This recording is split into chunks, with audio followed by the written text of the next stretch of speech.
Hello, everybody. Thanks for joining us. So my name is Wes Van Epps with Wisconsin Voices for Recovery. Thanks for those that are coming in and watching this live with us. We have an awesome guest lined up for today to talk about some of the great work that he's been doing. And I know last week we were not able to come live, so we've missed seeing you guys and joining us. But for those that are new here, this is just a time for individuals to tune in and talk with our guests every week about recovery efforts that they're doing, and just to talk and just have open conversation about how everyone's doing during this time, and what is coming up in the future and how we can all just stay connected and be supported. So like I said, my name is Wes Van Epps. I'm also joined here by a couple of my co-workers, Jessica Geschke, who is also with Wisconsin Voices for Recovery. We do have Megan Selakowski and Monte Ball, who is also part of our team. So we're all here today. Looks like we have a few guests coming in already. So for those that aren't familiar with our format, with our guest, you can type in the chat any questions that you have. And then you can also, towards the end here, we'll have time for you to have comments and questions if anything comes up throughout this talk. So we're going to get started here. So today we actually have Selepri joining us. So Selepri is the founder of Xtreme Intervention Project in 2006. So welcome, Selepri. What I'm going to actually do, I'm going to bring you on the camera here, and if you can, I know, like, for me as a person in recovery myself, I believe that there are both multiple pathways to recovery and multiple pathways of recovery. So knowing just a little bit about your story, and from what you've shared with us, you've had attempts in your recovery and finding that pathway that worked for you. So I would just like to maybe just have you start off explaining a little bit who you are for people that are watching, and just a little bit about how you found your recovery pathway. I think that's just a good way to start this off and to gain a little bit of information about you. Awesome. I'm Selepri. I am the founder of the Xtreme Intervention Project. I was a substance abuser for well into 11, 12 years of my life. And I went through 7, 8 different 30-day, 60-day programs. And for a guy who, it was just really weird for me, because for a guy who studied, anatomy and physiology in college, you would think that stuff would adhere to me, and I would be able to get it. And it didn't matter. I just didn't get it. I ended up having to find my way to recovery through a relationship with God. And I've grown in that, because a lot of times, man, people give you these answers and they're really, I call them Christianese, and it's not understandable to people who don't follow that path, So I've taken in my route to helping others, I've taken more of a teleological approach, where you take the science and you apply the science to who God is. And when you talk about teleology, you're talking about the science of explaining phenomenon through science, and other than good, great, holy, blessed, that phenomenon is probably one of the best words I can come up with for God. But I've been clean now for 19 years. It's been a cool path. It's been a cool adventure. And I truly believe, I teach my students that our brains process addiction as a relationship. When we experience, our addiction with markers of relationship, the financial control that it takes, the isolation that it draws us into, the mental and physical resistance that we experience when we are way too long, or, we try to break away from it, those kinds of things. And, when we can begin to see the abusive control, the way our brains understand it and our brains are processing it, we can actually begin to cognitively and effectively, I believe, resist that. when we can see how we've developed, you know, the patterns, the rituals, the routines, the belief systems that are attached and connected to that relationship, we can find something tangible, we can break it. We can break free from it. So that's kind of how I work with my students over a long period of time. I truly believe, you know, whatever drives the direction of our thoughts, our motives, and our intentions, that's the thing that controls our actions. Yeah, and you talked about, you know, the work that you've done with your students, which kind of leads into. Sorry, I muted you there for a second just because I can hear some feedback. So, but you talk about your students and the work that you've been doing, and of course, you know, some of the things that I've looked at, some of the, you know, the work that you continue to do with interventions. And I know for me, and in my path of recovery has kind of given me these opportunities of what I'm doing now today in my work, because I chose to change things in my life and my passions and my motivations of giving back and helping others.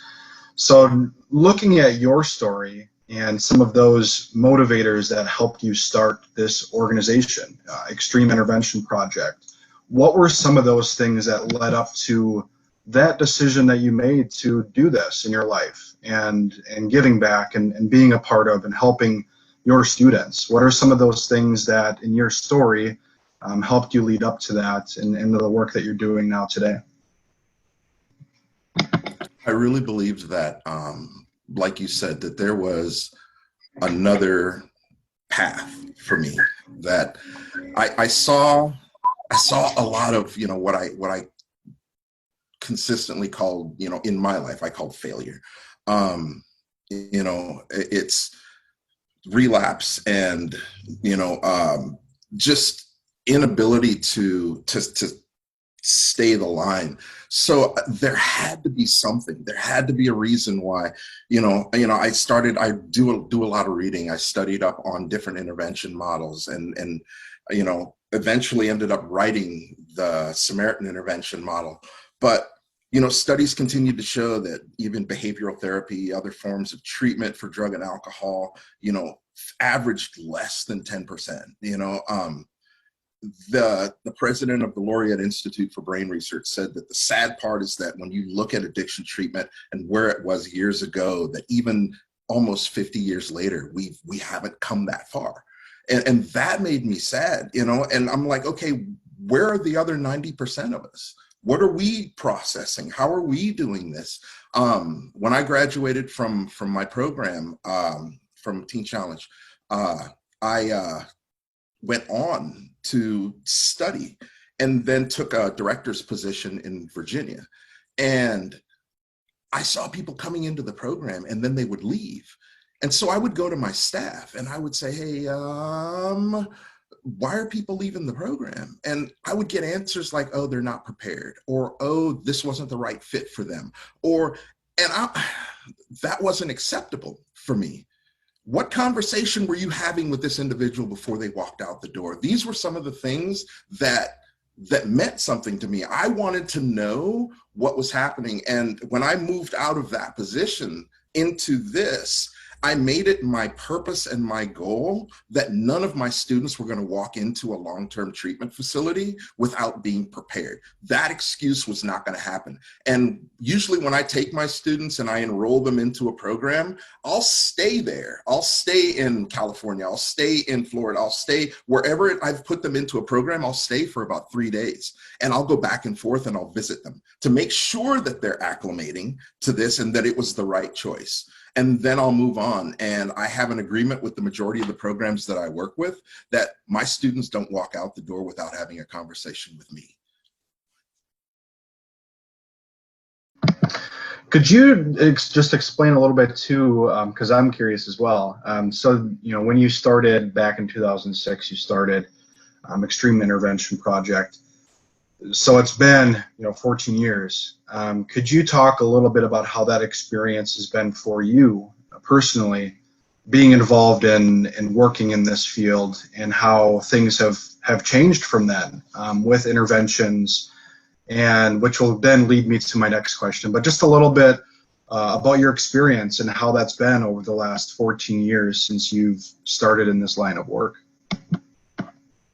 It has been probably one of the most fulfilling, crazy adventures that I've ever had. I never thought that living in recovery would be like this. The ability to work with court systems, the ability to work with law enforcement, the ability to work with judges and state's attorneys all over the country, doctors. I've over the last 14 years, 15 years, I have drawn in, it's crazy. And I only attribute it to God, because people that will just reach out to me and go, hey, I've got a clinic. I know that you do, medical stuff for people. Can my clinic do their blood work and do their testing? I'm just like, sure. And it's just opened this door for the opportunity to really be able to have the kind of network. I've worked with Jessica, whoa, I'm losing a guitar. I've worked with Jessica, in the ability, because sometimes courts, they'll bring me in to get on the stand and testify for why or how this individual needs help or is going to get help. But sometimes they need more than that. And I've had Jessica come in and do the state evaluations for my students to go, this person has a drug problem and they need to get help long term. And so then the courts will say, oh, well, Jessica says that, so let's do this, and we're able to work together across these lines, because I don't think it matters if it's faith-based or if it's, disease model. It at some point, all of it fits together. And when we cross that line and we realize that it all fits together, we start to see the kind of success that we're looking for in people's lives. Now, what I guess looking at your role and your career as the intervention projects, what's one of the most memorable intervention projects that you've had? There are so many, but I think the best the one that really gets to me was a guy in Illinois. He had gotten in his car. He started to drive. He drifted off, went across the median, hit an older gentleman on a motorcycle and killed him. His family brought me in for that. The court, it was crazy in the courts. That's vehicular homicide. It was, accidental, but it was driven by an addiction and substance abuse. So it was crazy to be involved in that. There's a woman in the courtroom and her husband's been killed by this guy. And I remember being on the stand and I'm explaining, what has happened and what leads up to something like this happening. I can't bring her husband back, but somehow she felt something. I don't know what it was, but later I was able to be in touch with that lady, and she told me that her husband was an usher in the church. And if her husband's death could help this guy have a better relationship with God, then she was on board with that. Ended up being able to put the guy into a program. Within that year in the program, she had gotten in touch with him. They had been communicating back and forth. And probably the coolest thing that I still get goosebumps when I talk about it, was to be able to watch this guy with this lady whose husband he killed, standing at his grave, and he was praying for her husband and for her and for their family. And it was probably one of the, that whole step where we make amends in AA. I've never seen one like that, and I think to be a part of something like that, to be a part of a process where this guy's life could have been thrown away easily, for a vehicular homicide, and to see the kind of togetherness that it brought, that was probably one of the greatest things I've ever seen. Yeah, and I think, looking at, of course, when you talk about working with somebody and the outcomes that come from it, of course, for me too, when I see and hear of success stories of recovery and how individuals, whichever path they choose, how life just starts to become better. Of course, there's struggles in life, and whichever way you go, there's going to be something that comes up if you're in recovery and you're still doing those right things. But I think too, specifically with your intervention work, outside of those success stories and seeing people, I guess, grow within their programs, what are some other things, or what's the most, I guess, the most impactful thing that you like about your line of work?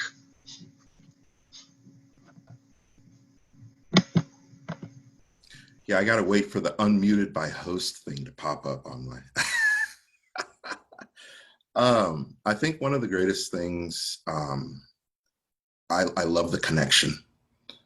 I truly believe that we were all designed for relationship, and at the top of the chain of things that you know direct our thoughts, motives, and intentions. I believe the top two are probably relationship and fear, are the things that drive us most. And I love the relationships. I have helped over 230 people now, over the last 14 years. I am the father, not the father, the godfather of three of my students' kids. I think that's awesome to have those long-term relationships that come from the work that came in sobriety, and to be able to watch them live their lives. People who, their parents were sleeping in front of their doors because they were afraid that if they were going to go out and get high, they would have to step over that parent to go out and run out the door. To see those people now with kids and their moms and their dads, and it blows me away. The relationships are probably the greatest thing I've seen. That's what I love the most.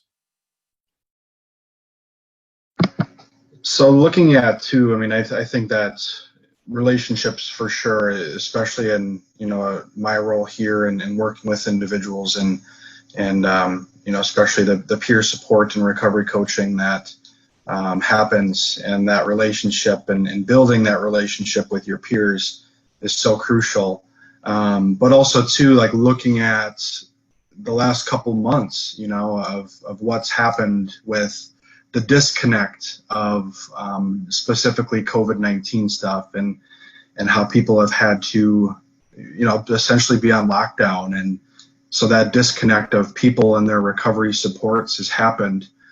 So I guess looking at even your line of work, but also addiction overall during this time, what is your take on how things have been through the last few months on addiction specifically?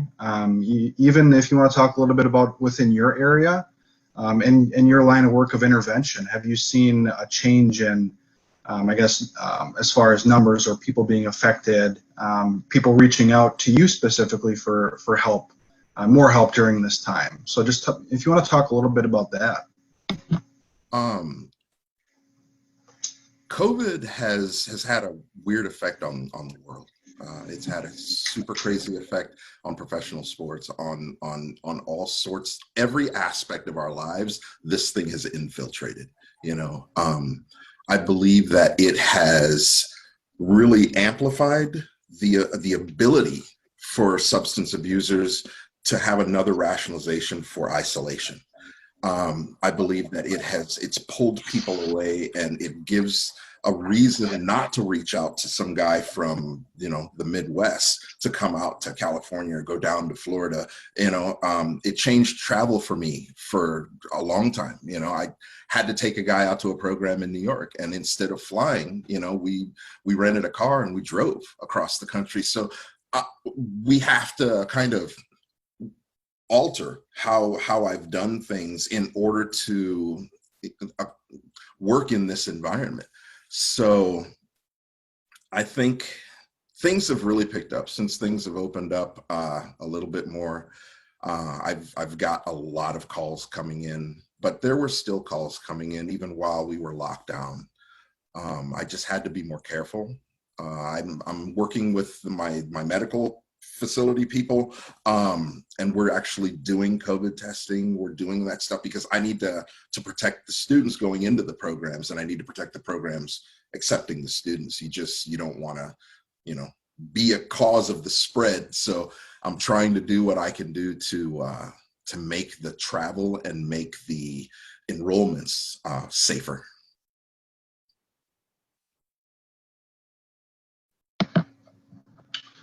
Great. Sorry, I was just having a couple technical difficulties here. So I guess another question I would have is, from your point of view, how has race played a factor in what you're seeing when it comes to people getting help through like intervention, and those that are charged with crimes, treatment, acceptance, MAT programs? Have you seen, I guess, when it comes to that specifically, and how race plays a factor in people getting help? As far as I'm concerned, race doesn't play any factor in helping people.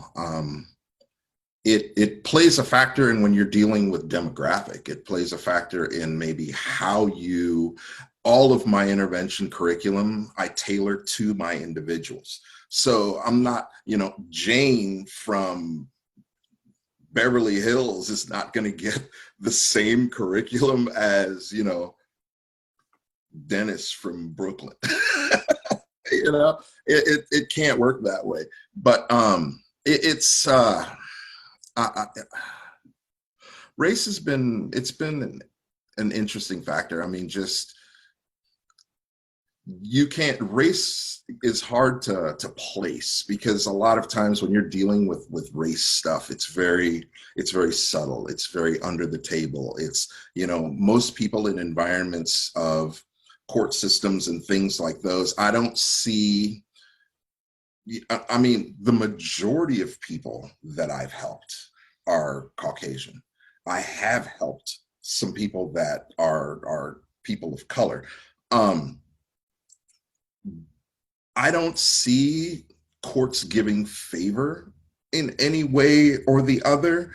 When I step in, no matter what color the individual is, the courts have usually been really good with me in that. But I can, with a prison population of 2.3 million, 1.5 of those, that meet medical criteria for drug and alcohol addiction, the majority of those, are people of color. And I wish there was a way to balance that out. If I could balance that out, I do try to balance that out. But I just kind of have to play into where the help is, if it's available, if I'm able to help that individual. But I haven't seen, as far as my students go, I haven't seen any issues with race and recovery and the ability to get help. No. Thanks for sharing that. I think what I would really like to do is we are getting close to time. I just want to make sure that anybody that is here today has an opportunity to ask any questions or any comments, especially if any staff wants to ask any questions that I haven't. I do have one additional question that I will ask after I open it up to anyone that's on here, though. So I'll just give it a minute if anybody has any questions. I don't have a question, I just have a comment. This is Kina Arvold, and I just want to say to Selepri, you rock. I know you know our family, Taylor and Ty. Taylor is now 1 year and 9 months sober and doing well. Appreciate everything you do.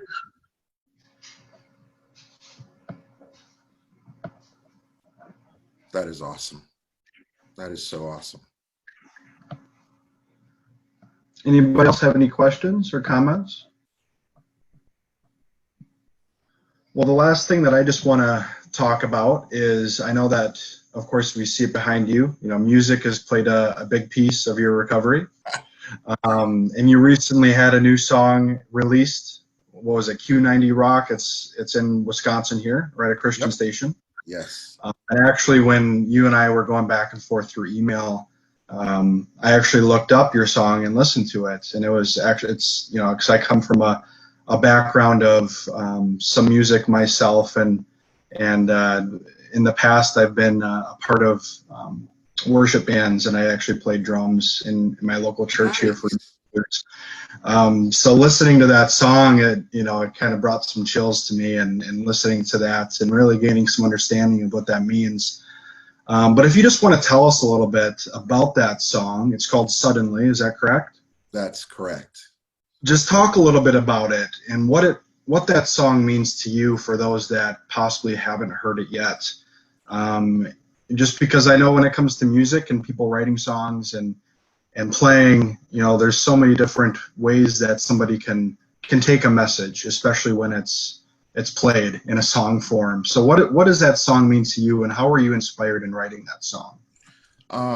Actually, that song actually came out of my 6.5 month detention that I spent in 2017. But the song, I believe in this concept of keeping it real, and there should never be a such thing as the perfect treatment center, because life isn't perfect. And if I think that I'm going to walk into an environment and it's going to be perfect for me, I'm cheating myself, because I'm going to walk out of that environment into a place that's not perfect. And so I have to be able to deal with the imperfection of this world that we live in. I teach my students that it's basically, we have to be able to respond to the same stimulus that got us in.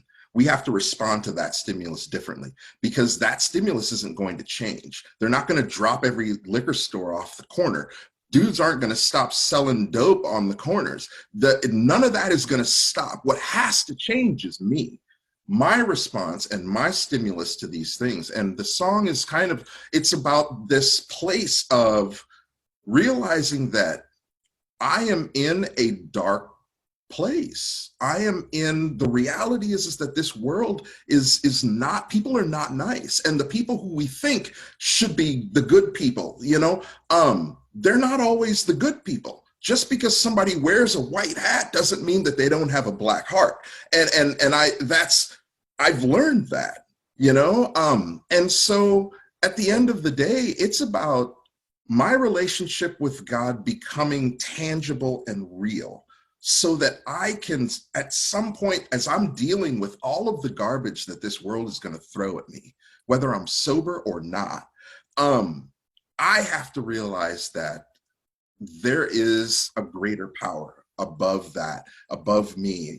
I consider that to be God, and that at some point makes himself tangible and real, and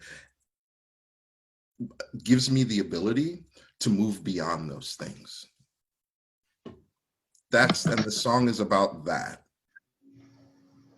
No, I really enjoyed listening to it. Thank you. And I think what you just said, your message on having that connection of something in your life to not only help you when times can get rough, but also through the good times, and I think for me, it's so easy for me to live life and be happy when things are going smooth, and not looking for, hey, there's this connection that I need to maintain, because things are so good, and then all of a sudden something happens, and it's like this reminder of, I need something in my life to help me through this, and that's kind of what I got from your message of your song. So I appreciate you putting that out there and writing it for people to listen.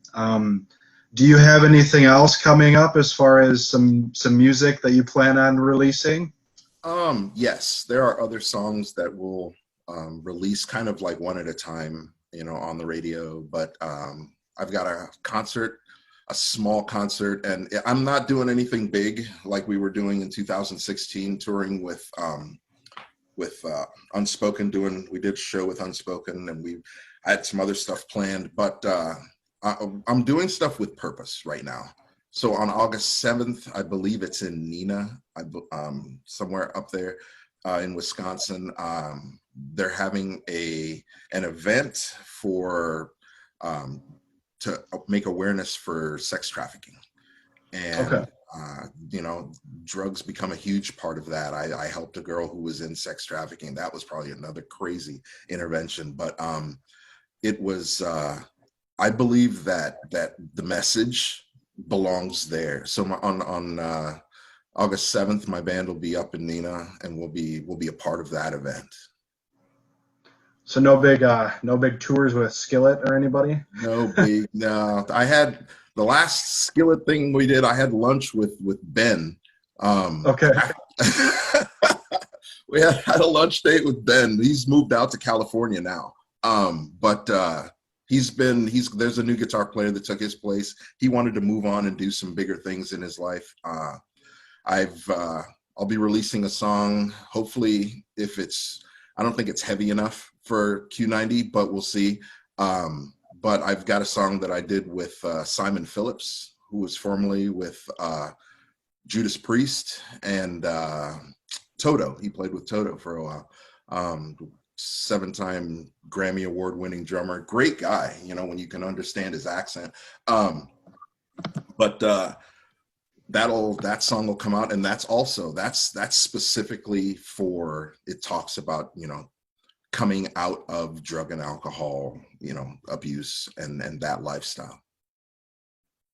No, I had a huge crush on Jen Ledger growing up, so especially when she joined the Skillet crew. I watched them a couple times live, and she blows me away with my drumming. So. Oh gosh. So yeah. So I mean, you would know Simon Phillips. Simon's a big guy, and he's on European tour right now. So. Okay. Cool.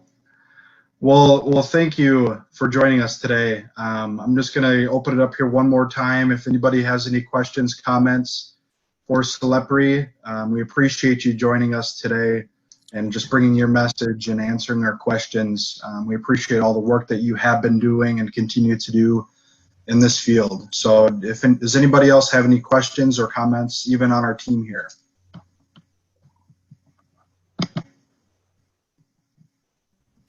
Yeah, I would just like to say thank you.